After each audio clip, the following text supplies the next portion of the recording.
Hello everyone, তোমরা সবাই কেমন আছো? আশা করছি তোমরা সবাই ভালোই আছো।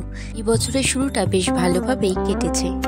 1 জানুয়ারি আমি চলে গিয়েছিলাম বোদাগঞ্জের ভ্রামরী দেবী মন্দিরে পুজো দিতে। ভ্রামরী দেবী মন্দির ভারতের পশ্চিমবঙ্গের জলপাইগুড়ি জেলার ধূপগুড়ি ব্লকের তিস্তা নদীর তীরে পুরনো শালবাড়িতে অবস্থিত। মন্দিরটি নদীর 3 স্রোতের মাঝে অবস্থান করছে বলে একে তিস্রোতা বলা হয়। এই শক্তিপীঠ খুবই জাগ্রত, তবে মন্দিরটির অবস্থান সম্পর্কে অনেক গল্প প্রচলিত আছে। অনেকের মতে এই শক্তিপীঠটি জলপাইগুড়ি জেলার বোদাগঞ্জ অথবা সাতপুরা অঞ্চলে অবস্থিত। তিস্রোতা মন্দিরটি পশ্চিমবঙ্গের তিস্তা নদীর তীরে অবস্থিত। ভ্রামরী দেবী মন্দির তৈরি হয়েছিল যখন দেবী সতীর বাম পা বা শক্তি স্থানে পড়েছিল।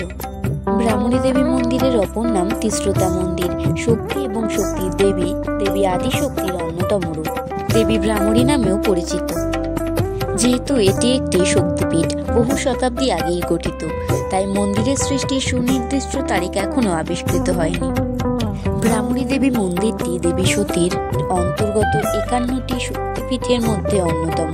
এটি পশ্চিমবঙ্গের সবচেয়ে সুপরিচিত শক্তিপীঠ। এটি পর্যটকদের কাছে বেশ আকর্ষণের জায়গা, কারণ এখানকার পরিবেশ বেশ কিছুটা রহস্যময়।